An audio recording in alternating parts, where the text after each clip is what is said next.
All right, hello everyone. Let's go ahead and get started. A couple of announcements and reminders. First off, apologies for Tuesday's class. I did record a video, but if any of you saw the video I posted on YouTube, you'll notice the screen was black. That was not intentional. I know why it happened now, so I can prevent that from happening again, but I can't go back in time and redo that video. So that video is basically worthless. It does have audio. I don't know how useful that is, but no video, which is why I didn't even bother posting it to Canvas. So in case you were going back and looking for it, that's why it didn't get posted. I will continue recording videos and posting them. I just screwed that one up. Sorry, my bad. The other thing to be aware of is that the first homework assignment is out like right now. I want to talk to you about that today, but I'm actually going to talk about that at the end of class. What we're going to be talking about in class today is very, very, very, very relevant to the first homework assignment. So I'm going to take you through an app today in class, show you all the different parts, how they interact with each other, and then turn you loose and have you create a simple app for the first homework assignment. This is due in a week, so most assignments are going to be a little bit bigger than this one. The first one, since I'm just trying to get you used to app development, I've made this first assignment a little bit simpler than normal, so you also don't have as much time to do it, to complete it either. So we'll talk about that towards the end of class. Trying to think if there's anything else to mention right now. I don't really think so. Does anybody have any questions before we begin? About anything at all? All right, cool. Oh yeah, what's up? hours or are there... Oh yeah, thank you. You know what? I mentioned to say that on Tuesday, and then I was like, oh, I didn't say it on Tuesday. Better say it today. And then I just totally forgot today too. So thank you very much for reminding me about that. There are TA hours, as a matter of fact. So if you go to Canvas and you go to Office Hours on the side here, you'll see that.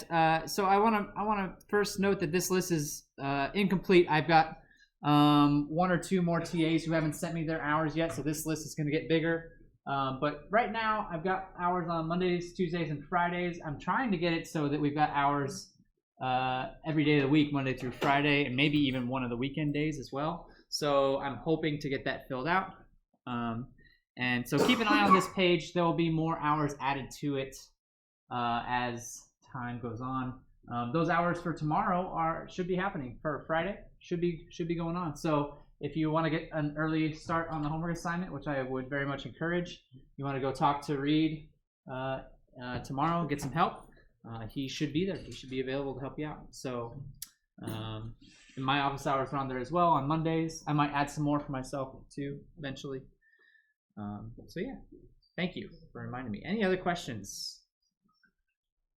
All right, cool. So today, what we're going to do, I'm going to show you. So last time I did walk you through how to create a very basic project. We made a very simple app, but the app didn't do anything. It literally did nothing.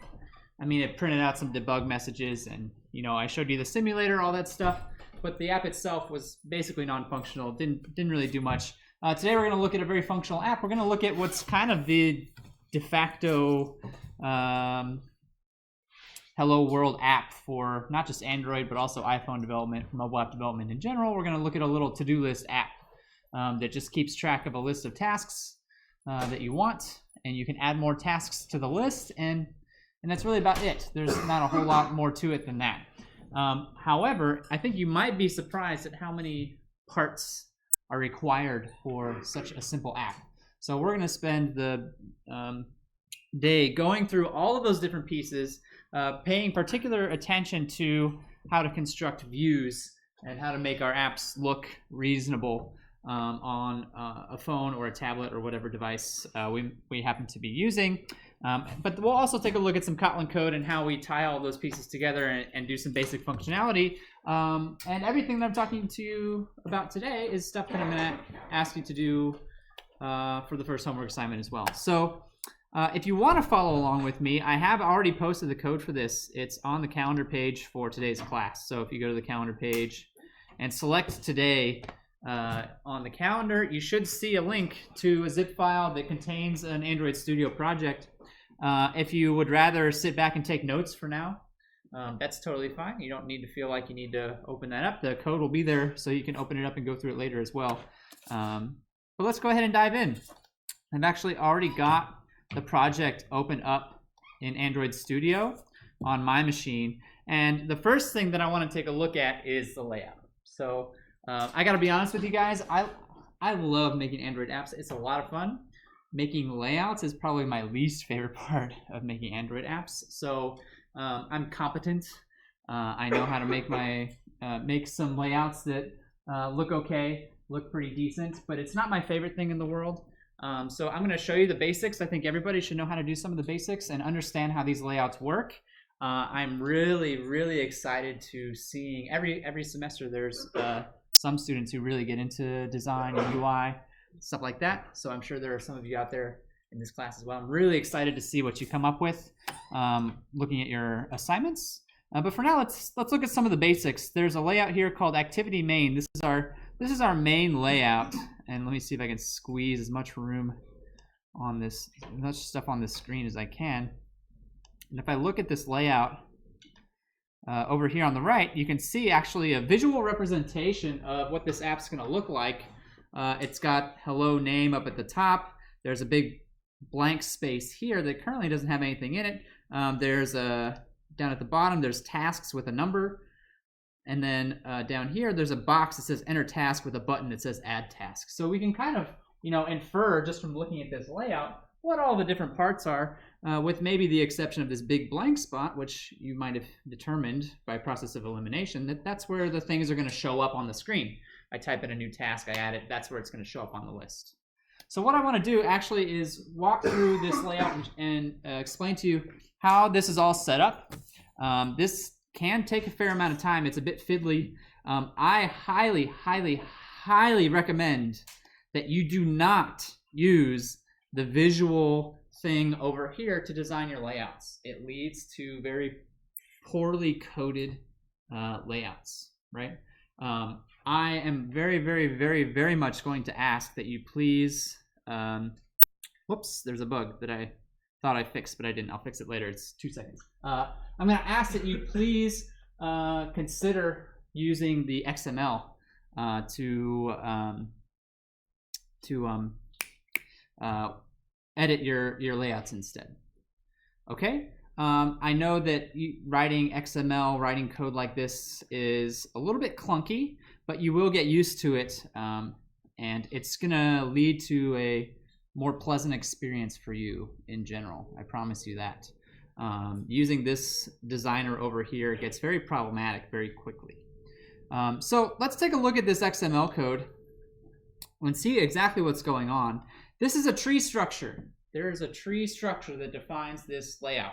At the very top of the tree, you can see, so this tag is just telling us the XML version. That's not super important, but this right here this is the root of my layout. You can see that I've got what's called a constraint layout. For the apps that we're building in this class, that is almost always going to be what I see at the root of my layouts. The reason being, the constraint layouts are the best ones to use if you're concerned about responsiveness, if you're concerned about apps that are going to look and feel similarly on a phone, on a tablet, on whatever device you want to run them on. The reason for that is that a constraint layout allows us to specify the positioning of our elements relative to other elements. So I'm not hard coding those positions, right? I'm not saying put this at X, Y coordinates. I'm saying put this below this other element, right? And then it will automatically adjust the distance based on the size of the total screen for you on your behalf. Yeah, what's up? Is that what you do to have the app running correctly both on the portrait and the landscape mode? Yeah, I mean, the constraint layout helps with that as well, although I believe this app, we can try it out when I simulate it in a little bit. I believe I have not actually coded this app for portrait mode, or I always get the two backwards. I haven't configured it for the short mode, the technical term. I've only configured it for the one that you see here. But yes, constraint layouts are useful for that purpose as well. And I will actually show you this app running on 2 different devices to show you that it actually does look pretty decent on both a small device and a large device in a little bit. But before we get to that, let's take a look at the rest of the layout here. So you can see that indentation's been used to kind of try and identify, you know, that tree-like structure. So the constraint layout is going to contain other elements of the layout. And those elements might also contain other elements, right? So they might be nested within each other. So you can see the indentation's been used to try and identify that fact here. In fact, the first thing that's up top is this text view. And if I click on the text view, you can see that on the preview, it actually highlights exactly what I'm looking at. So I can see exactly which element I'm manipulating at this point in time. And then there's a whole bunch of properties down here. I'm not going to ramble off an entire giant list of properties, but I do want to point out some in particular that are going to be useful to you, starting with this ID. This is like assigning a variable name to a component. So you're going to want to do that for basically every single UI element that you add. You're going to want to assign it an ID. This one is called greeting. That'll come. You'll see the reason why that's important multiple times today. Including very shortly when we look at some other stuff. So we can set the width and the height. You can see that actually the height here has been hard-coded. That's actually probably not the best thing in the world to do, but in this particular case, it works out okay. In general, what you're going to see is probably something more like this, where the width says fill parent. That just means make it as big as the parent, where the parent is the constraint layout, and the constraint layout is taking up the entire screen. So knowing the parent in the tree is useful when talking about things like this.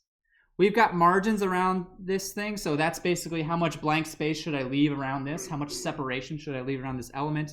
And then since this is a text view, it's just a display of text, it's a label essentially. You can see that I've got the actual text here that I want to be displayed. We're going to look at that again a little bit later. The gravity has to do more with like alignment. So where do I want this relative to its relative positioning? I want it to be centered. You can see that it is centered in the screen. That's important. And then here's where the constraint layout really starts to show its utility. All 3 of these down here at the bottom are telling us that we want this to be constrained, in fact, in all cases, based on the parent. So when you see start and end, those actually mean start is left and end is right. And then top, of course, is top and bottom is bottom. So it's saying that I want the end of this, I want the right side of this text to be constrained based on the right side of the parent, which again is the constraint layout or the edge of the screen. Okay. So then below that, we've got a list view. We're actually going to spend a fair amount of time talking about list views today, but for now, you know, I'll point out that I've given it an ID, width, height, margins, all that fun stuff, and then more constraints. The constraints here, I think we'll be able to see our first example of, all right, constraint the top of the list view to the bottom of, and then here I've got the greeting ID, right? I want the top of this list view to be below the bottom of this greeting. And it will automatically position it relative to that element. Yes? Why is it Android for some of them and app for some of them? What is? Yeah. So Android is going to be, that's a good question.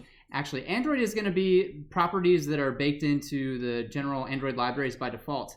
These app ones are coming from, these are related to the constraint layout, and something that I hadn't mentioned before, but is important to know, is that this is actually part of a library that was imported into the project. That's why you see those properties look a little bit different. Those are properties that come from a library, not the default Android API. Yeah. And I, following the question, I see the web address after the app. So that's often going to be generated for you automatically. You can see that it's just a link to some Android tools. I got to be honest with you, I've never had a case where I've needed to mess with those addresses. Okay. I usually just leave them alone. Yeah. Yeah, when you create a layout, actually, a significant chunk of this will be, this stuff at the top will be generated for you. And for the most part, there's no real reason to mess with it. When you drop in this constraint layout though, and you'll probably notice this on the assignment, I even put a little blurb in the write-up about it. It'll say, I don't know what a constraint layout is. You need to import that library. And usually IntelliJ does a pretty good job of figuring out which library you need and including that in the Gradle file, because remember, Gradle is what manages all of the libraries that our app's going to be using. So that is something that you'll get a little taste of on this assignment. So here's the list view. We saw the constraints. We're going to talk a lot more about the list view a little bit later. And then here's an example of more nesting. When I click on this linear layout, I know that diagram is super small. Let me scroll over a little bit. When I click on this linear layout, it highlights this entire thing, but there's actually two elements here. There's this text view that says tasks, and then there's another text view for the number. So this linear layout is letting me take those two elements and saying I want to put them in a linear fashion, in this case horizontally. In fact, there's a property for linear layouts that specify whether you want them to be linear horizontal or linear vertical, right? So that means that the items contained within this linear layout are going to be displayed one after the other horizontally in a straight line. The rest of the properties are similar to the ones that we've already discussed, but what you'll notice now is that we've got this text view is now nested within that linear layout. Again, I can tell via the indentation, but also I can tell via the tags. Here's the closing tag for the linear layout down here. So it wraps both of these text view objects. And that's a very, very, very common way of coding up your UI, using these other kinds of layouts nested within each other to help you get the positioning exactly the way that you want. Okay? A couple of text views here. There's not really much different going on there for those elements. So I'm going to go back down to the bottom and see that there's one final linear layout for the entry box. The edit text is what that's called. So where I can type in a new task, and also the button. This time it's a vertical linear layout. So that's why you see that the edit text, the text entry box is above the button instead of side by side. But one of the nice things about the preview, I wish I could make this big enough so you could actually see everything. One of the nice things about this preview is, if I change this to horizontal, that it automatically updates that preview and I can see in real time what those changes might look like, right? So the preview is very, very useful for, making manipulations, viewing the results of that. I personally do not find it very useful for trying to drag these elements around on the screen. I think it's very bad for that purpose.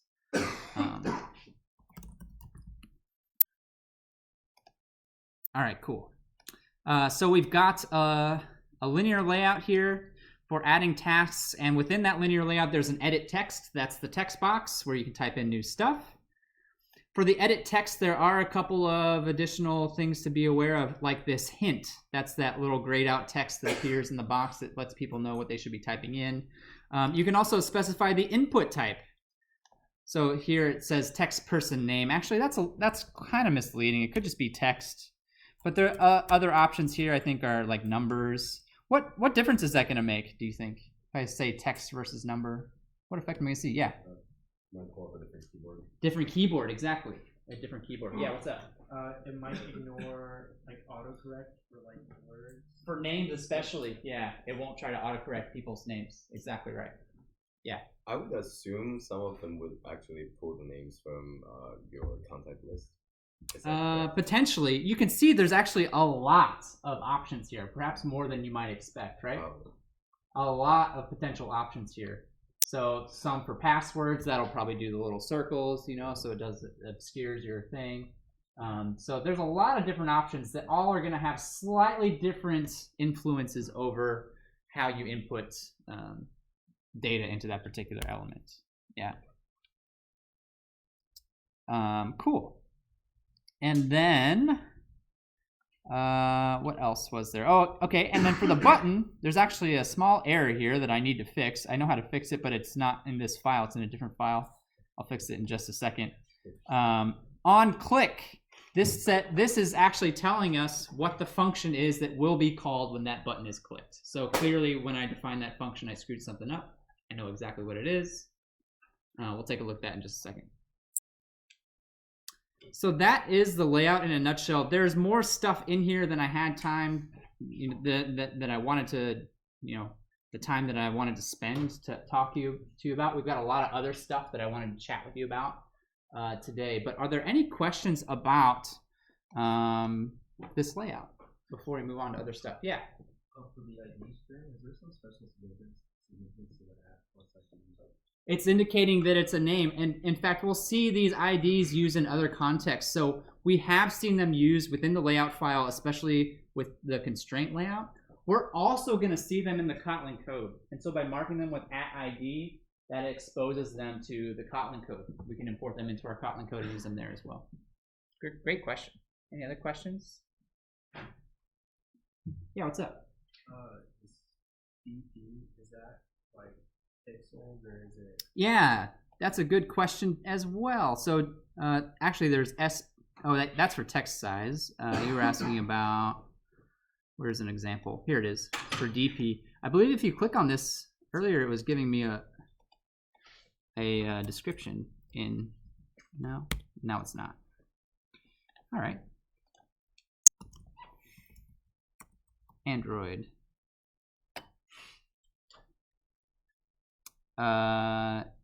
So it's either scale independent or scale dependent pixels, I believe. Density independent pixels. So because different devices have different pixel densities, right?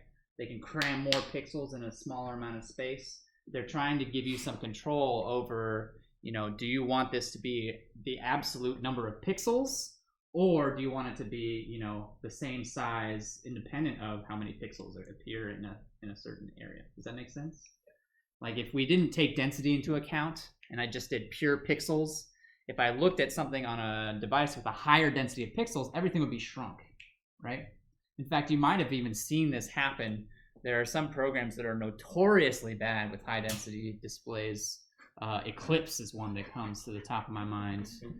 Terrible, terrible, terrible. I think it's gotten better recently, but for a few years there, Eclipse was very nearly unusable if you had a high density display.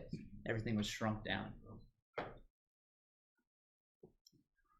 Any other questions before we move on to the next piece of this app? Fantastic. So there's a lot of stuff here, right? But a couple things to note is that, a lot of this stuff you can find examples of online. Like for the text view, you can see that most of the properties are about the same for all text views. So you can just copy them and adjust them accordingly for each individual text view. I do personally find working on this stuff a little bit tedious, but it is very satisfying when you get everything in the exact place that you want it. It just takes a little work sometimes. Having the preview here to show you your changes in real time helps a ton. So definitely keep that preview window open so you can see what happens when you make changes on this stuff. Yeah, what's up? If you wanted to create a class that kind of reuses some of this stuff so that you don't have to constantly make a large container and a smaller container and all that kind of stuff, is that possible? You can create custom view objects, yes.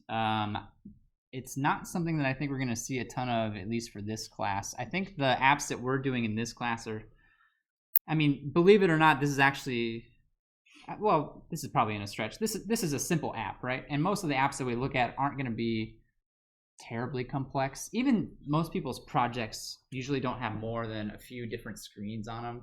And for something that's that simple, I usually don't mind just coding it up. If you're doing something though, like a huge app, or you wanted to have some custom designs, some custom graphics, some custom stuff on your app, then yeah, looking in how to design those customized view objects would probably be worth your while. A view is a class that represents any UI element, so I can extend that view class and add my own stuff to it. If there's a particular view element that I want, like I want a specialized button, I can extend the button class, customize it however I want, and then drop those in everywhere. Yep, definitely possible. Great questions. Any other questions? All right, let's take a look at some fun stuff then. I want to take a look at some Kotlin code next, so we're going to switch gears a little bit We got more layout stuff to talk about a little bit later, but I want to talk about some Kotlin next. So along with the layout, there is a MainActivity Kotlin file. And so we're going to take a look at that next. And whenever I'm opening up an Android app Kotlin file for an activity, this is for an activity specifically. And remember, an activity in general is one screen of an app, right? So if I move from one screen of an app to another screen of an app, I've transferred from one activity to another. So here I'm looking at the main activity. This is a single screen app, right? It's the only activity. For the first few, we're going to stick with single screen, single activity apps. And so you can see the code here, and I usually like to start with onCreate because that's the quote unquote main. I hate to call it a main method because it's not a main method, but that's where we're going to start. That's where this activity is going to start thinking about what it wants to do. These two lines you're going to see in almost every single onCreate. Call the super onCreate and then set the content view, which is basically here's the layout that I want to be displayed. Oh, hey, it's the layout we were just looking at, right? Surprise, surprise. Those two lines are pretty boiler. And then next, you'll see some calls to functions. These are functions that I've written for this app. So initial values and then dialog view. I actually am going to kind of gloss over, well, let's see, where do I want to start? I guess we'll just start with the first one, get initial, and dive into the list view aspect of this app. So we have a list view on this layout. We couldn't see anything because it's currently blank, right? It starts with nothing in it. But we want to display tasks. And actually, you can't tell from the layout, but I want to display tasks with numbers next to them. So I want task number 1 and then the name of the task. Task number 2 and then the name of the task, right? So that's two things that I want to see on this list for every single entry. A list view on its own, though, only has the capability of showing one thing. So if I want to customize how the elements of my list are being displayed, I then have to create what's called an adapter. I have to create something that is going to bridge the gap between the data that I want to display and the list view that is actually going to display it. So that adapter sits in between those two elements and maps. Here's this element that's going to get mapped onto this part of the view. Here's this element that's going to get mapped onto this other part of the view. So then as I create more data and add it, the list view automatically maps that to a new element that gets displayed as part of the list view. So that's actually what a lot of the code that is given to you in this project is setting up for us, is that customized adapter. And here you can see our first reference to it. Actually, for starters, here's an example of something that I mentioned earlier. I've got this private variable list view. So this is just a class level variable. I'm setting it equal to tasks. Well, where the heck does tasks come from? Tasks is an ID from my layout. Right there. In fact, it happens to be the ID for the list view. So here already is an example of, oh, hey, I'm going to use this ID in my Kotlin code to pull a UI element out so that I can do some stuff with it. Right? By labeling it with an ID, that's what allows us to do that in conjunction with this line right here. I know this line looks kind of huge because it's kind of huge, but it's going to be, actually that's the wrong line. It's the one right above it. This one. I know these lines look kind of huge, but you can see that they all kind of follow the same general pattern, the main difference being this is the name of the layout. So I'm literally importing that layout and all of its contents so that I can refer to those layout IDs directly in my Kotlin code and manipulate them directly in my Kotlin code. Okay? So after you create a layout, one of the first things that you're probably going to want to do is drop this import statement in to your code so that you can access the UI elements. So this is quite literally pulling the list view from the layout, and then we're going to set this custom adapter to it. This is a class. There's a whole other class that we're going to take a look at that contains this adapter. called a task list adapter. And I'll explain what that is in just a second. You can see I'm passing in this list of tasks. This is the data that's backing the list view. So the list view is the display. The list of tasks is the actual data. The adapter is going to map the two together. How do I take this list of data, which is really just a list of strings, an array list of strings? How do I map that to this list view and get that data displayed properly? That's the role of an adapter. So let's take a look at that adapter code real quick. It looks, again, like a lot, but another point that I want to make is that once you do this once or twice, you'll notice that they follow kind of a similar pattern, and you can use that pattern and just kind of tweak it a little bit based on your individual situation. So I don't want you to get intimidated by the quantity of code that you're seeing here, in other words. The first thing that we see in this task list adapter is a ViewHolder, which is exactly what it sounds like. It's going to hold the views, where the views in this case represent an individual row in my list, an individual item in my list. And you can see that what does a view for a list item contain? It contains a number and a name. So what task number is this? What's the name of this task? This init block, this is like a constructor, right? This is defining the constructor code in Kotlin. I know it doesn't look like a Java constructor, but that's functionally equivalent, is looking up the task name and task number views for a row in my list and storing them in the ViewHolder. So where do these come from then? I know we're bouncing around all over the place, but there's a lot of pieces that are kind of communicating here. There's a second layout. There's actually a third that we'll take a look at a little bit later as well. Task list row. And the whole purpose of this layout is to show what an individual item on a task list should look like. So if I look at this layout, you can see that there's a name and a number. And actually, I think those are backwards. I don't know. We'll see in a second when I run the program.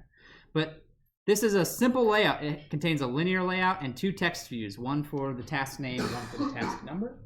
That's describing exactly how we want each individual row to be displayed in the list. The adapter then will use this layout. It will grab data from our backing data list, and it will map it to these two individual text views when we create a list view. Yeah. So you need to create that file separately, right? This is a separate file. Yeah. Task list row is a separate layout. Exactly. It's much smaller, much shorter, because this is never meant to be displayed by itself on your screen, right? This is displayed as part of a list view, which is embedded in a different layout. So this is a very, very tiny layout that just tells us how we want to look at a single row of data in our list view. All right. So if we go back to the adapter then, the interesting piece of this, so this all sets up the view. And then here we say GetView, there's a position. So which element in the list am I looking at? That's an index. It's an index, right? Which element in the list am I looking at? As well as the convert view and the parent are just UI elements. I don't think we actually even use those. Oh yeah, well we do right here. If I'm looking at this list the first time, for the very first time, it needs to do what's called inflate. Inflate the list. This is all boilerplate code. And the reason that I'm giving you this code is so that you don't have to sit there and beat your brain up against how to use adapters. You can use this code directly on the first homework assignment. That's part of the reason why I'm giving it to you, and tweak it to suit your needs. I'm going to grab what's called the inflator, which the role of the inflator is to basically instantiate the list, the row layout, and then pass in, create a ViewHolder for that particular layout. The interesting stuff happens down here. Remember, this is generating a view for a single row, a single element of my list view. So it's going to grab the data out of the list based on the index, based on this position. It's going to grab that element And then it's going to set the text of those view items, those text views, to the number and the name that we want to be displayed. So this is the actual mapping that's occurring right here. Items is the name of my backing list. It actually contains a list of all of the tasks. The view holder contains two text views, one for the name of the task, one for the number of the task. And then I'm going to simply map the data from my list to the view holder. This will then get displayed in the list view piece of my app. All right, let me pause here for questions. This is a complicated topic. This is actually probably the most complicated topic that I'm talking to you about today. So if there are any questions, I want to get them cleared up. If you want me to go back and explain a part over again, I'd be happy to do that. Just let me know. Yeah. Can you explain what the view holder is again? Yeah, the view holder is simply the contents of one row, the UI contents of a single row of the list. And the view holder you can think of actually as being defined by the layout. So this, what I'm looking at right here, that is one view holder for one row in my list, right? What is it? What do I want it to contain? I want it to contain two text views, one for the name, one for the number of the task. Okay? Any other questions? I'd be happy to go back. Yeah. What is the question mark after that? Ah, great question. So if I go back to, where did that file go? Here it is. This one right here. So the row variable is one that was passed into this view holder, right? And you'll notice there's a question mark here. Does anybody remember what it means if I have a type with a question mark after it?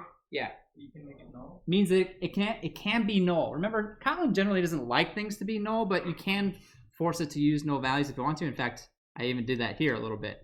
So when we see it in the context of a method call, we actually see it here, and we also see it here as well.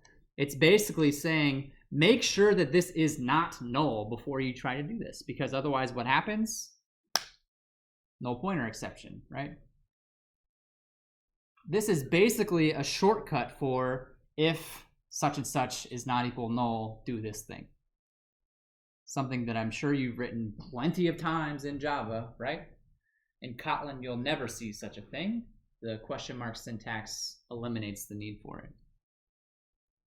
We're seeing it here. Great question. Any other questions? Any other questions about this? So the pieces that are interacting with each other, just again, I know I'm repeating myself, but this is such an important point. I want to make sure it's clear. I've got this list of tasks. This is quite literally just the names of tasks that I want to do. Take out the trash, feed the dog, right? Whatever the case, whatever the tasks are. This is my backing data. I want that data to be displayed. I want that data to be displayed in my app. So I've passed that list into an adapter right here. Here I'm creating the adapter, and I've passed that data list into the adapter.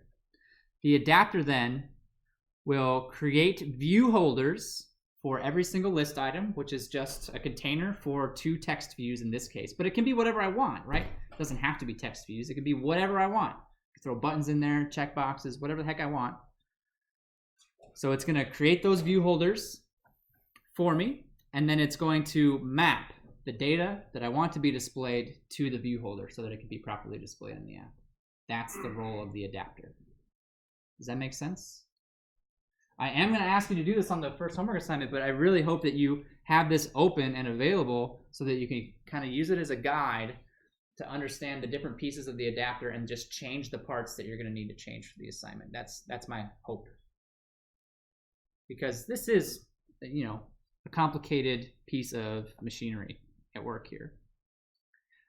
Just to kind of wrap up the adapter, there's a few other very small things down here that should not be terribly complicated to understand. A few small getters down here for convenience sake for accessing various pieces of the adapter that typically do need to be implemented. So these one-liners might have to change a little bit, but just make sure you take a look at those and you're fully aware that those are often implemented.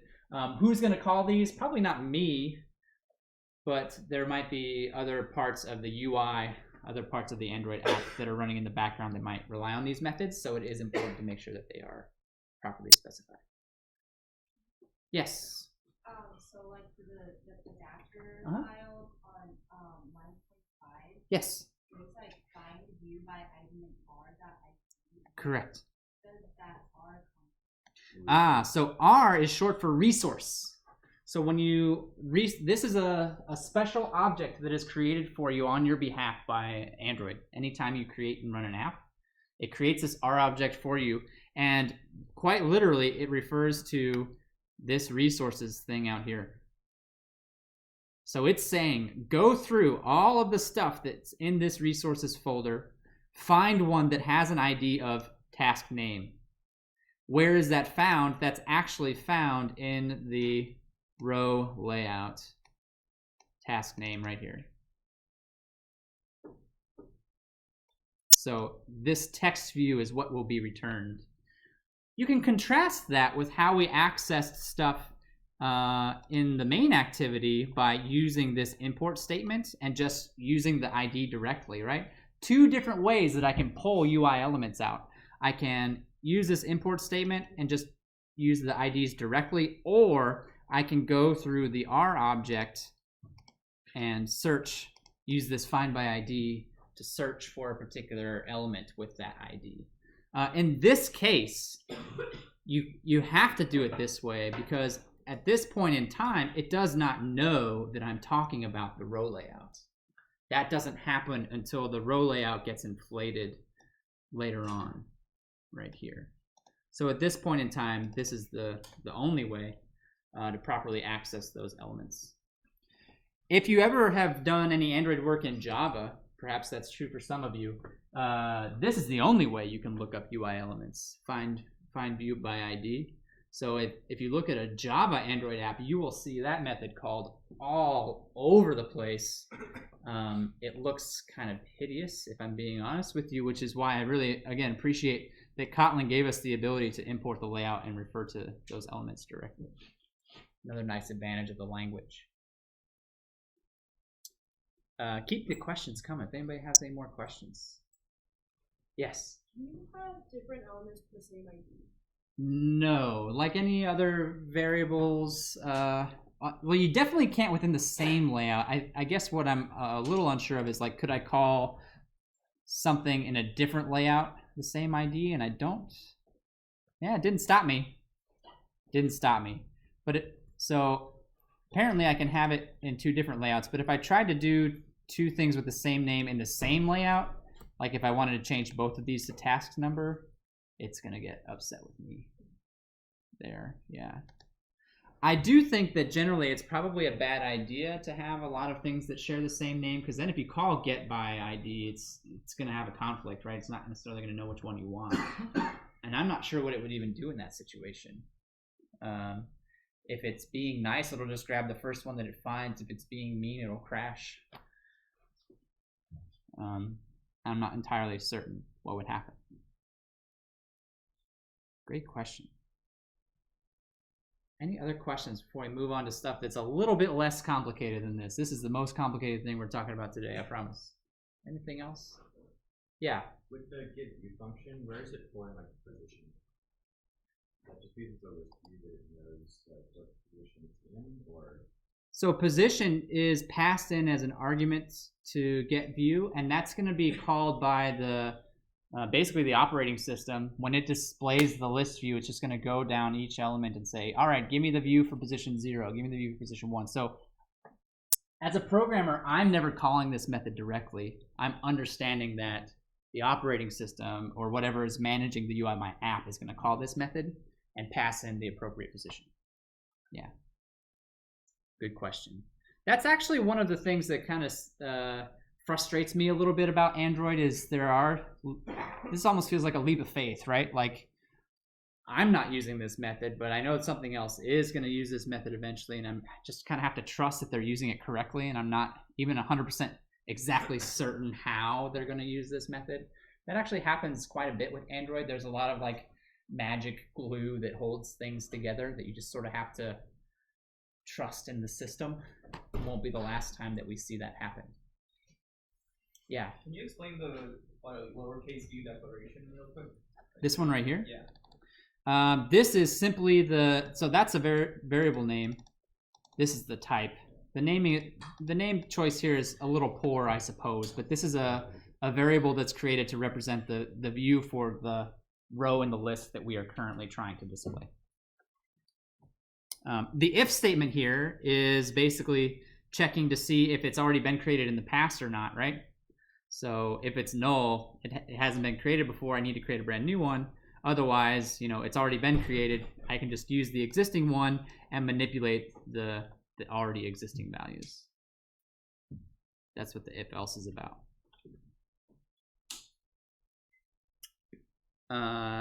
Any other questions? Yeah. So the ViewHolder is an Android-defined class that's just a container for putting.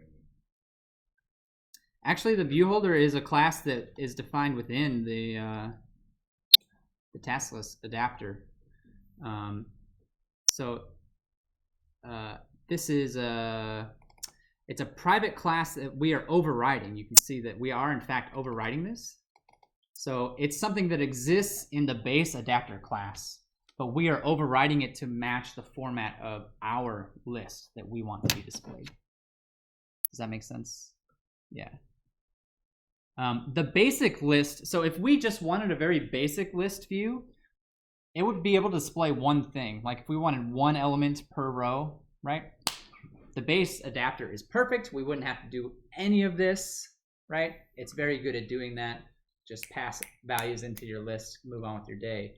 But if you ever want to customize how things are displayed, maybe I have a lot of stuff that I want to be displayed, then you have to create this adapter.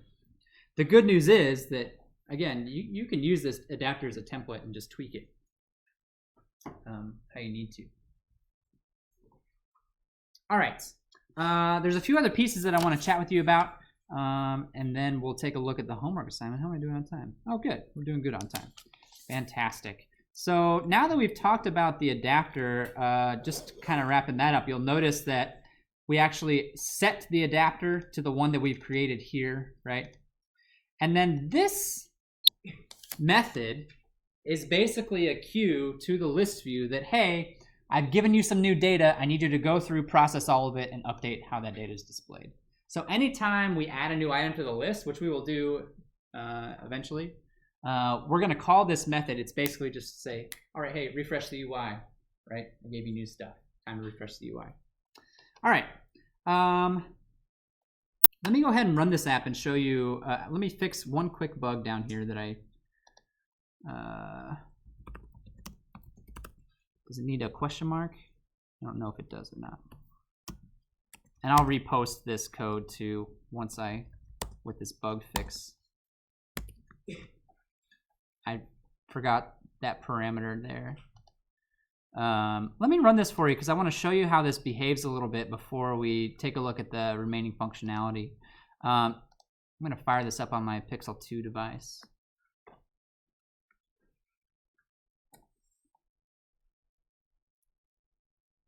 So there's a couple things. I might actually run this for you twice. I also have a tablet emulator set up on here, and I do want to show you. It's maybe not the most exciting thing in the world, but I do want to show you that because we use that constraint view, that it looks decent even on a larger scale device as well. But let me just run through a quick demo of this app real quick before we look at the remaining pieces. There are some hidden pieces that you can't easily see from looking at the code and the layout that we've seen so far.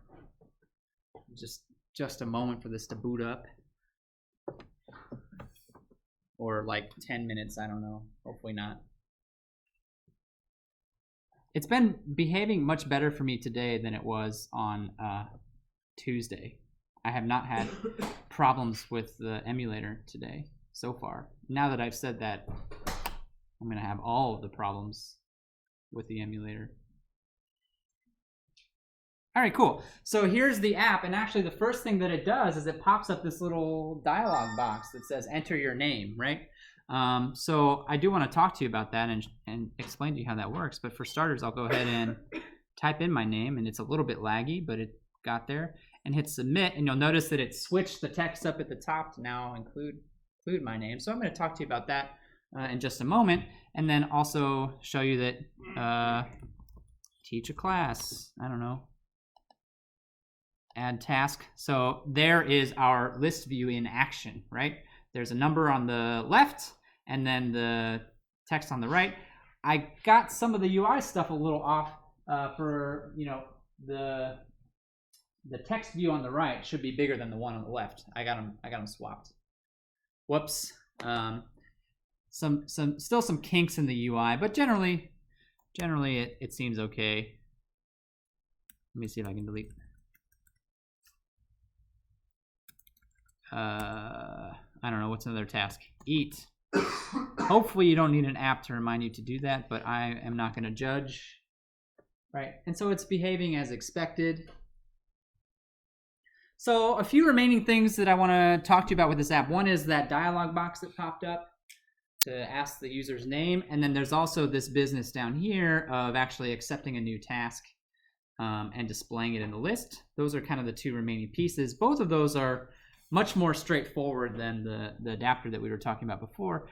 So as I start to explain those, I'm going to actually fire this up on a tablet too and let this run in the background while I move on to the next piece. We don't need to sit here and wait on it. Fire this up on a Pixel C. I didn't know there was a Pixel tablet, but Android Studio told me there was a Pixel tablet, so we're going to fire that up on the tablet. And I'm going to talk to you about this dialog box next. So the next method that gets called after getInitial is this dialog view. And again, this is basically boilerplate kinds of code. You can see here, there's another layout inflator. So we've seen that inflate term used multiple times now. That's basically grab a layout and use it for this particular piece of the UI. In this case, the layout that we're inflating is yet another layout that we haven't taken a look at yet called enter name. It shouldn't be surprising that this layout is, again, fairly straightforward. There's a text box and a submit button on it, right? Which is exactly what we saw in that little box that popped up. So I've got another little tiny layout for the text box and the button for that little dialog that popped up at the beginning. And I'm setting that to my dialog box using the inflator, just like we saw with the adapter, creating those view holders. We're setting so the actual technical term for that is an alert dialog. That's the box that popped up, right? I'm creating this alert dialog with a particular layout, set the title, show the dialog at the beginning, and then once I click the button, this set on click listener is defining the behavior that I want to occur once that button has been clicked. So once I click that submit button, what do I want to happen? Well, I'm going to grab the text out of that box, whatever they typed in. I'm going to grab that text out of the box.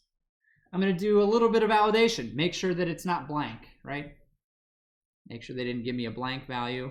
And then I'm going to update the greeting. Again, this is accessing that ID from the layout directly, right? I'm going to grab that UI element. I'm going to concatenate the username onto it and display it up at the top of the screen. And we saw that. It worked, right? And then I will close the dialog box. So that's just a simple way that you can use to display dialogs. If you don't need to actually get information from a dialog box, it's even easier, right? We don't need this click listener business. There's actually a way that you could just pop up a message in one of these alert dialogs that says, you know, you screwed up or whatever, right? And it's even simpler to get up and running. But if you want to get user information from one of those dialog boxes, it does require the creation of a layout to make that happen. So I wanted to show that to you. Are there any questions about that before we move on to the last piece? Let's see if the tablet started up. Oh yeah, it did. So here's the tablet. I don't know what that message says. And you can see that, you know, you might argue that this isn't the prettiest app in the world, and I wouldn't disagree with you, but what I do want to make clear is that because I use a relative layout, everything is nice and vertical centered. Everything is nice relative to each other. It's a little bit farther apart than it was on the small phone screen, but you know, it did a pretty good job of keeping the look and the feel of the app similar, even though the device that it's being displayed on is a lot bigger. That's the constraint layout. That's the constraint layout doing its job. All right. I'm gonna leave that open in the background while we take a look at the last piece, which is the logic for adding new tasks. And then we'll take a look at the homework assignment for the rest of the time. So for adding a new task, just as a quick little reminder, you'll remember from the layout on the button, which is way down here at the bottom. Here's a button. One of the properties that I set was the onClick property. This is quite literally the name of a function that I want to be called when that button gets clicked. So I said I wanted it to call the add task function whenever this button gets clicked. And in my main activity, here it is. Here's the add task function. So anytime somebody clicks that button, this is the code that's going to get executed. And so what it's going to do is it's going to grab the text that was typed into that box. So new task, again, accessing the UI element, the text edit box. It's going to grab the content of that text edit. It's going to check to make sure they actually typed something in. I don't want a blank text.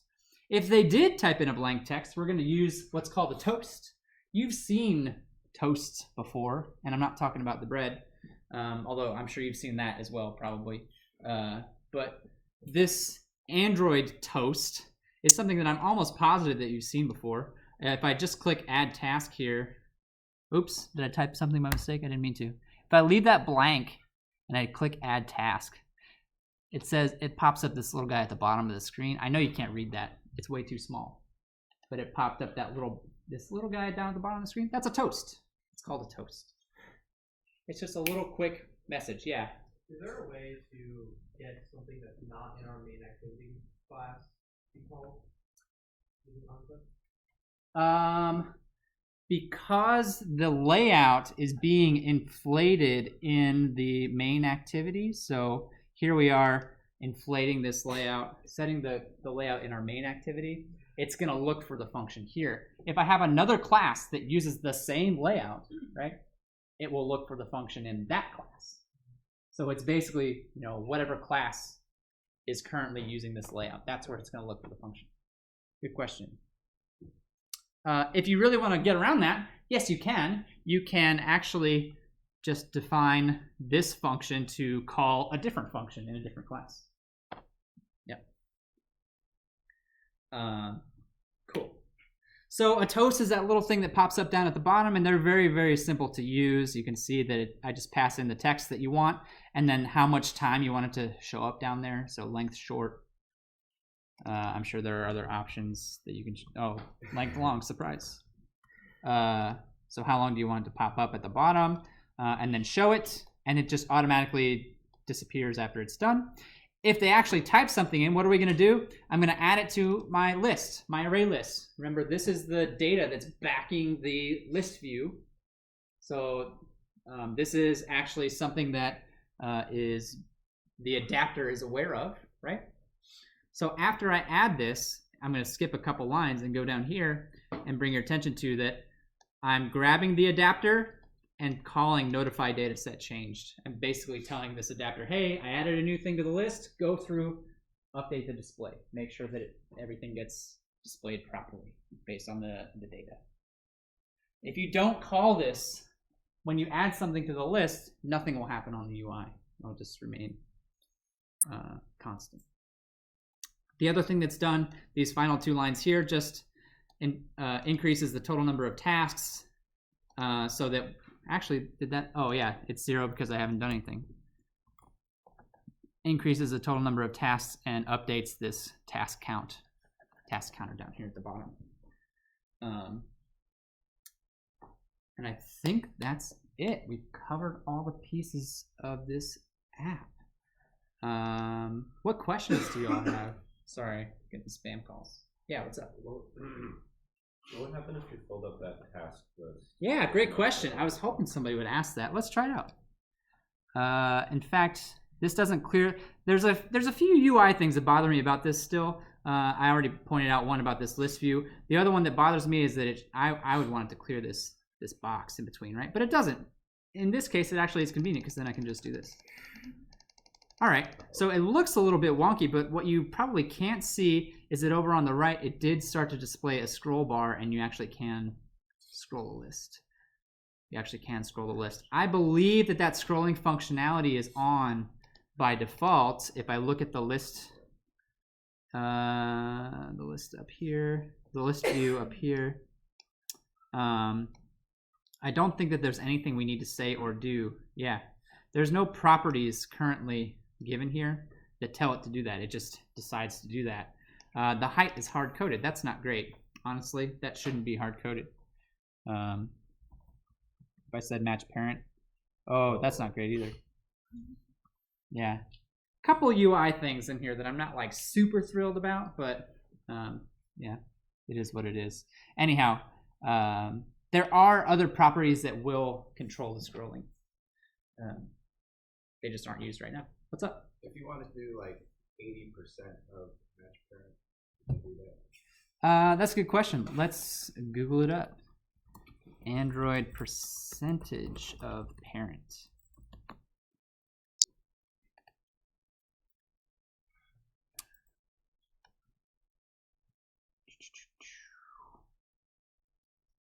Add another layout below and set them. Oh, that's, yeah, maybe not what I.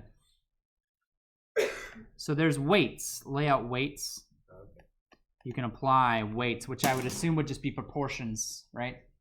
Proportions of the total size of the layout to consume. Yeah, it's a good question. Something worth playing around with. Again, I want to make it clear, like for the assignments, I do expect your UIs to be pretty good, right? It needs to be usable. I need to be able to open your app and be able to see all the pieces and have it be generally functional. Am I gonna be super nitpicky about exact placement of things? No, you'll notice that I have problems with that myself. Especially on the first assignment or two, I'm really not gonna be super nitpicky about that kind of stuff. Some of you will, and I'm looking forward to seeing the cool layouts that you come up with.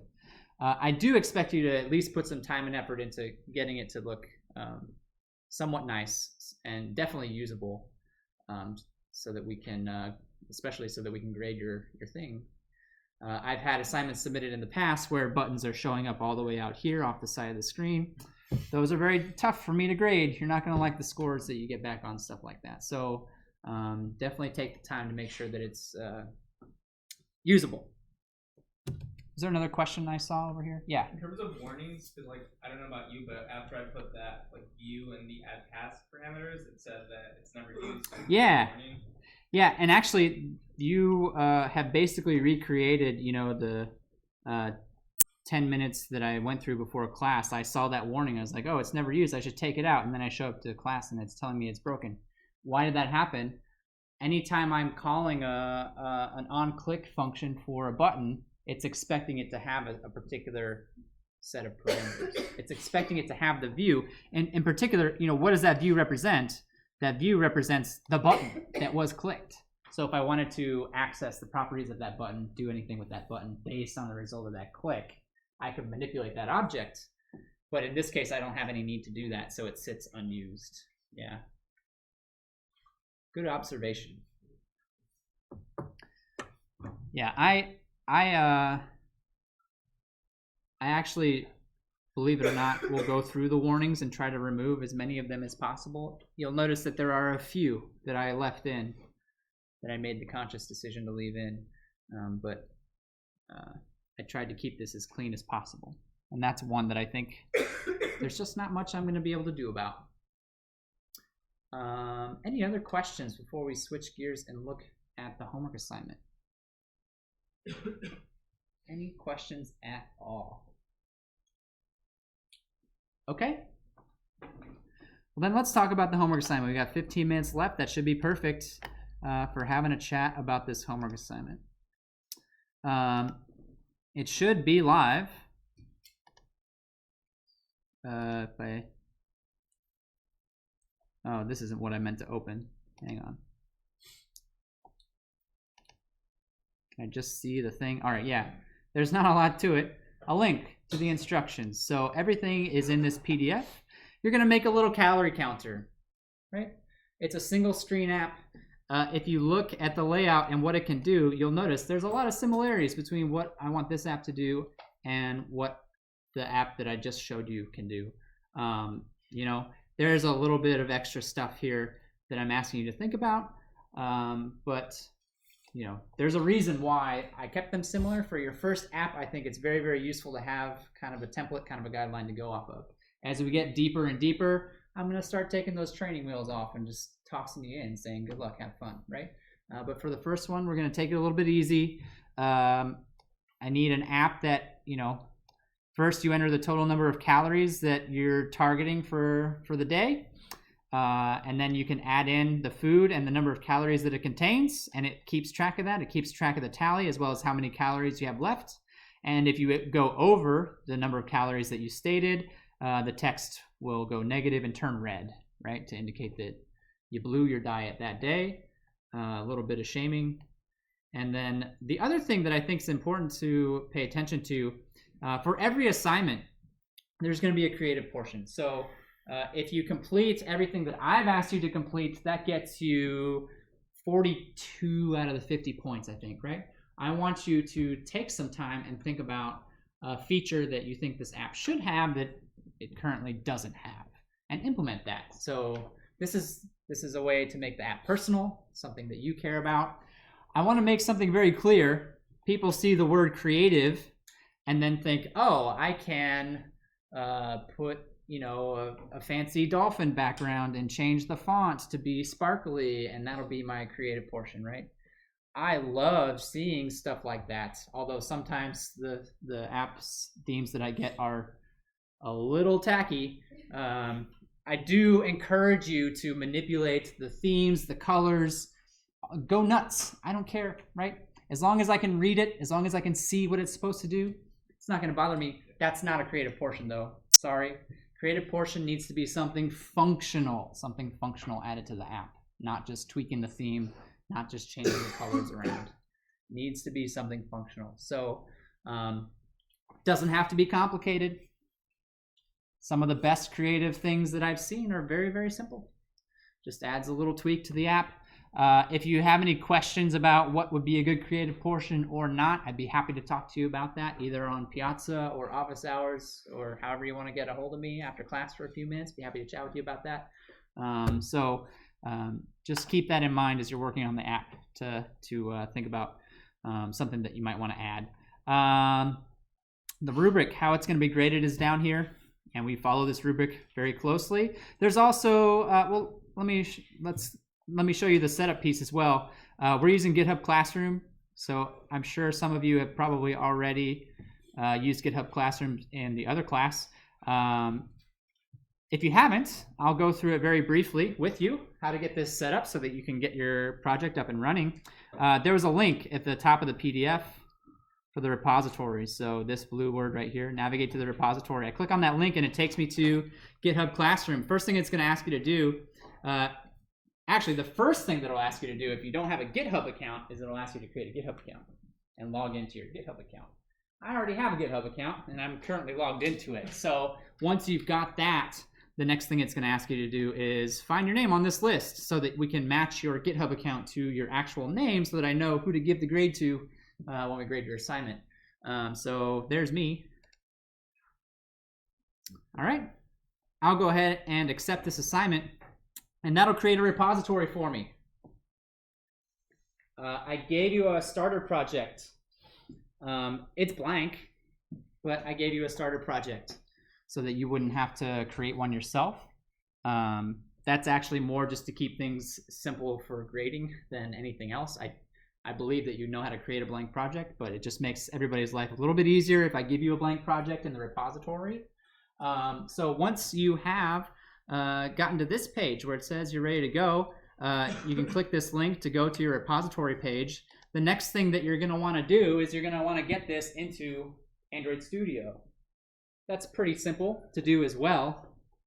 Over on the right-hand side here, there's a link, clone or download, and there's a web address inside of this box. So copy that address, and then you're going to go to Android Studio. And this is very, very, very, very important. Do not go to new project from the file menu. It seems like it's the right thing to do, but for whatever reason, it doesn't always work. Instead, close the project and get back to the start screen. Please, please, please do it this way, and then check out the project from version control and select Git. It'll ask you for the URL, so we're just going to paste that in. You can put it wherever the heck you want, doesn't matter. Hit the clone button. It might ask you for your GitHub credentials, might ask you to log in. I'm already, oh, I thought I was logged in, but I'm not. I will be soon. And then it says you've checked out a project file. Would you like to open it? Yes. And it should take it from there and give you a blank project.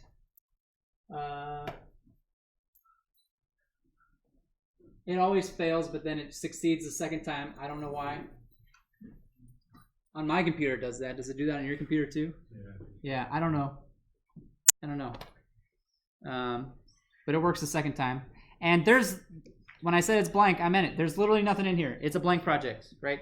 There's nothing in here. So it's up to you to create the layouts that you need. It's up to you to create the Kotlin files that you need and write the code to make this happen. Again, I gave you all that code that we went through in class today. You're going to want to have that handy. You are welcome to use that code. But please, please, please, please, please try and keep your code clean and organized. I know it's going to happen, but I'm really not looking forward to seeing a bunch of variables called task in these assignments. Like, I know it's going to happen. Please don't, though. Please, take the time to clean up your code. Make it relevant to the app that you're creating. Use appropriate variable names, stuff like that. If nothing else, it's very easy and it's good practice for you to get familiar with the content and the structure of an Android app. So please take the time to do that. Once you are done to submit this, there's a couple things that I want you to do. In this repository, it doesn't show up in IntelliJ or in Android Studio. I wish that it did, but it doesn't. So you're going to have to do this kind of the hard way. You're going to have to go find this file in the location where you checked out your repo. But there is a file that's called README. And there are some questions in this file that I want you to answer. They should not be complicated questions. They should not be very difficult questions for you to answer. This will help us grade your assignment. You are helping us grade your assignments. So please take the time to be honest and complete as possible with those so that we can grade your assignment as quickly and as accurately as possible. Right? Give us as much information as you can to help us grade your assignment. And then once you're done, to submit it, all you have to do is commit and push your work back to your repo. Right? That's it. That's all you got to do. I also want to remind you that you have late coupons. Everybody's got 7. Everybody's got 7 late coupons. This is the first assignment, so nobody's used any yet. You can use as many late coupons as you want. Each late coupon buys you an extra day. So if you want to turn this assignment in a week late, that would use all 7 of your coupons, but you can do it. If you want to turn in a day late, that would use 1 coupon. You don't have to tell me. You don't have to ask me. You don't need my permission. Just take the extra day. Make sure you get it committed. And then we'll automatically, we'll look at when you submitted your assignment and deduct the number of coupons accordingly that you used, so that that's all up to date.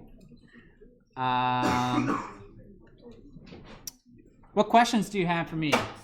Yeah. Is there any device we should be testing? Great question. I've been using Pixels, and that's what I'm going to be using to grade. But if you use the constraint layout and do it properly, it shouldn't matter. It really shouldn't matter. But I will be using a Pixel. So if you want to use that for consistency's sake, that's what I'd recommend. Yeah. Pixel 2 is what I've been using, yeah. But they're very, very similar. And again, it shouldn't matter. Yeah. What other questions do you have? All right, I'll stick around for a few minutes if you have any more questions for me. Otherwise, happy coding and have a great weekend. I'll see you on Tuesday.